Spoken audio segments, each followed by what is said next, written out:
Hey folks, welcome to Michie Tavern. I'm going to tell you a little bit about the history of the tavern. We're going to take a look at the mountains over in the distance. If you can see them, we have a beautiful clear view today. That is where the tavern was located, 17 miles away. It was on a stagecoach stop in 1784. Now it got relocated to this location in 1927. Local businesswoman wanted a museum for her antiques, and there isn't anybody who would go to a museum on an old stagecoach stop. But there were a lot of people coming right up the path to go see Monticello. She was pretty business savvy. So it took about a year to move everything, horse and cart, board by board, like a giant puzzle, and then rebuilt right here at this location. About 85% of the tavern made the trip. So come on inside, I'll tell you a little about each room.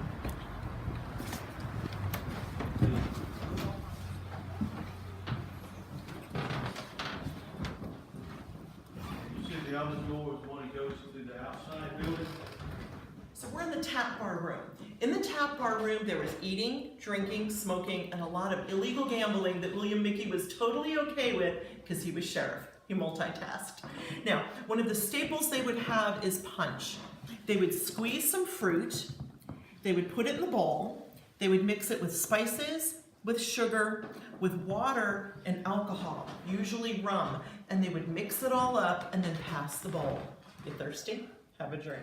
Now something else they would do is they could rent a pipe.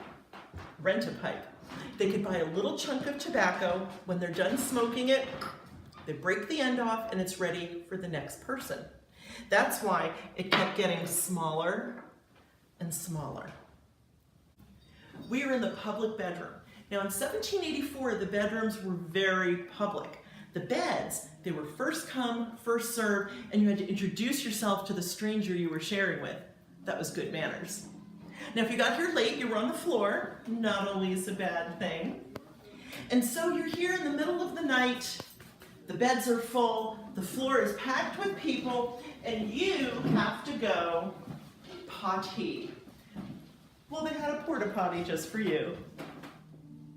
Now the mattresses were made out of feathers, straw, and wool. If you had a lot of resources, your fancy mattress would be made out of horsehair.